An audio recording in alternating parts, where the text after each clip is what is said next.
নমস্কাৰ আপোনালোকক স্বাগতম জনাইছো আমাৰ শিক্ষামূলক ইউটিউব চেনেলটোলৈ। তো দুলিয়াজান জিএনএম নাৰ্ছিং স্কুল 2024 বৰ্ষৰ বাবে এডমিশ্যন কেনেকৈ ল'ব পাৰিব সকলোবোৰ ডিটেইলছত জনাম। অনলাইন হ'বনে অফলাইন হ'ব আমি আপোনালোকক জনাই দিবলৈ চেষ্টা কৰিম। লগতে কোনে এপ্লাই কৰিব পাৰিব সকলোবোৰ আমি ডিটেইলছত জনাম আৰু বহুত কম খৰচত আপোনালোকে পঢ়িব পাৰিব।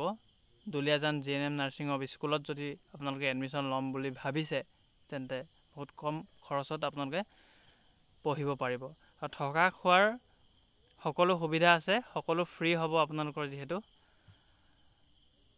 তো দুলিয়াজান জিএনএম নাৰ্ছিং আপোনালোকৰ এডমিশ্যন ল'ব পাৰিব অনলাইন যোগেদি। আৰু যোনসকল কেণ্ডিডেটে Srimanta Sankardev university of health ছায়েন্সৰ GNMEE এক্সামটো দিছে তেওঁলোকে কেৱল মাত্ৰ এপ্লাই কৰিব লাগিব।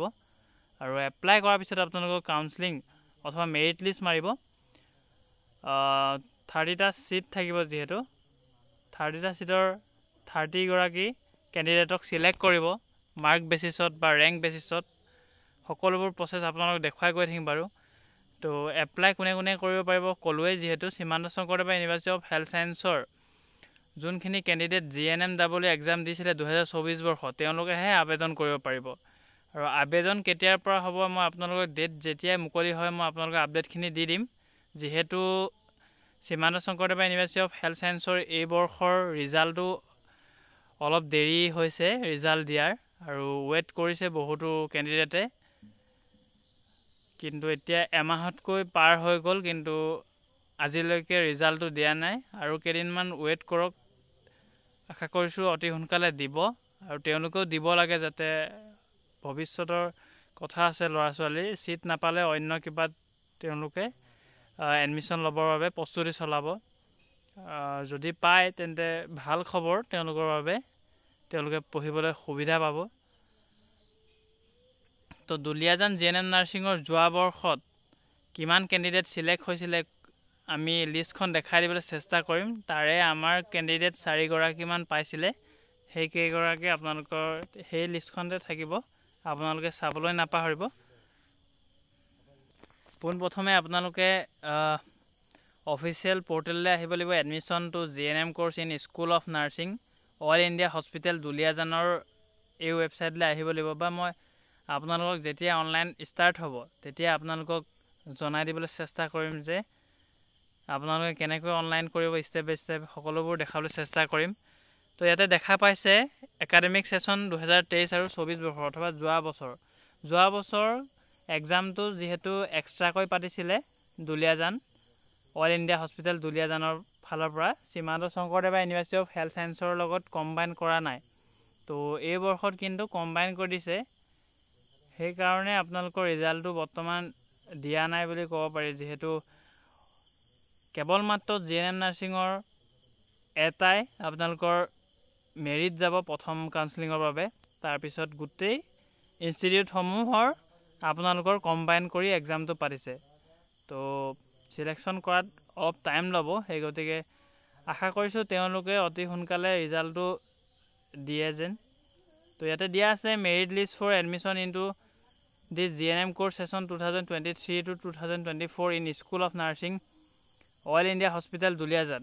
তো এয়া 2023 বৰ্ষৰ আছিলে, অথবা ছেশ্যনটো আছিলে 2023 আৰু 24 বৰ্ষৰ। স্ক'ৰ কাৰ্ড এনেধৰণে ডাউনলোড কৰিব পাৰিছিলে, application form, log in form. তো মই সেইখিনি দেখাম বাৰু। জাষ্ট এতিয়া আপোনালোকে মেৰিট লিষ্টখন চাব পাৰিব, ইয়াতে ক্লিক কৰিব। তো মেৰিট লিষ্টখন আপোনালোকে ক্লিক কৰাৰ লগে লগে এই ধৰণে দেখা পাব, merit list for admission into the GNM course session 2023 to 2024 in school of nursing all India hospital Duliajan. তো ইয়াতে ৰোল নাম্বাৰ ৱাইজ কেণ্ডিডেট নাম দিয়া আছে, গোটেইখিনি চাব। 30টা ছিট আছিলে যিহেতু। তো ইয়াতে UR কেটেগৰী কিমানটা ছিট আছে আপোনালোকে গম পাব। তো UR কেটেগৰী আপোনালোকৰ 15 গৰাকী আছিলে ছিট, আৰু EWS কেটেগৰী আপোনালোকৰ 3 গৰাকী, OBC আছিলে আপোনালোকৰ 5 গৰাকী, ST আছিলে 5 গৰাকী, তাৰপিছতে SC 2 গৰাকী আছিলে।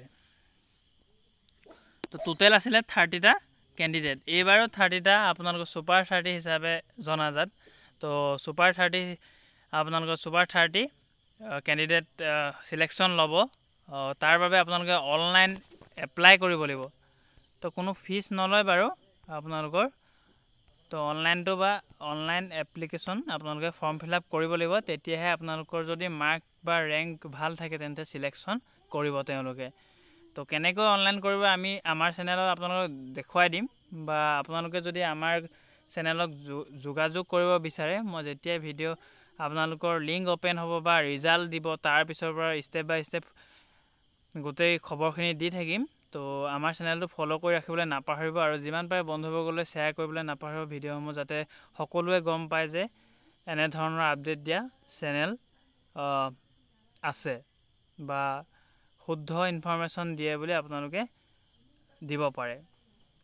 তো অনলাইন কেনেকৈ হ'ব সকলোবোৰ ষ্টেপ বাই ষ্টেপ দেখাই দিম। আমাৰ টিমক যদি আপোনালোকে অনলাইন কৰিব দিব বিচাৰে, কিবা এটা এমাউণ্টত আপোনালোকৰ অনলাইনখিনি কমপ্লিট কৰি দিয়া হ'ব, আৰু আপোনালোকৰ অনলাইন কৰাৰ পিছত PDF-খন আপোনালোকৰ হোৱাটছআপৰ যোগেদি প্ৰেৰণ কৰি দিয়া হ'ব। তো আশা কৰিছোঁ সকলোবোৰ বুজি পালে। যেতিয়াই আপোনালোকৰ ৰিজাল্ট দিব, আশা কৰিছোঁ এইটো সপ্তাহত দিলে ভাল হয়। সকলোৰে ৱেইট কৰি আছে, যিহেতু বহুত অপেক্ষা কৰিছে ষ্টুডেণ্টসমূহে। তো বুজিছোঁ এমাহ পাৰ হৈ গৈছে আজি। তো সেই গতিকে এইটো সপ্তাহত দিলে ভাল হয়। তো শ্ৰীমান্ত শংকৰদেৱ ইউনিভাৰ্চিটি অফ হেল্থ ছায়েন্সকো জনাওঁ যে ভিডিঅ'ৰ যোগেদি তেওঁলোকেও যাতে ভিডিঅ' যদি আপোনালোকে শ্বেয়াৰ কৰে তেন্তে নিশ্চয় তেওঁলোকেও পাই যাব। তো অতি সোনকালে ৰিজাল্টটো যাতে দি দিয়ে। তো কমেণ্ট ছেকশ্যনত জনাব ৱেইট ফৰ ৰিজাল্ট বুলি হেছটেগ দিব, আৰু ৱেইট ফৰ ৰিজাল্ট বুলি কমেণ্ট ছেকশ্যনত জনাব। তো নেক্সট ভিডিঅ'ত লগ পাম, আপোনালোকৰ আপডেট লৈ আহিম। তো ধন্যবাদ।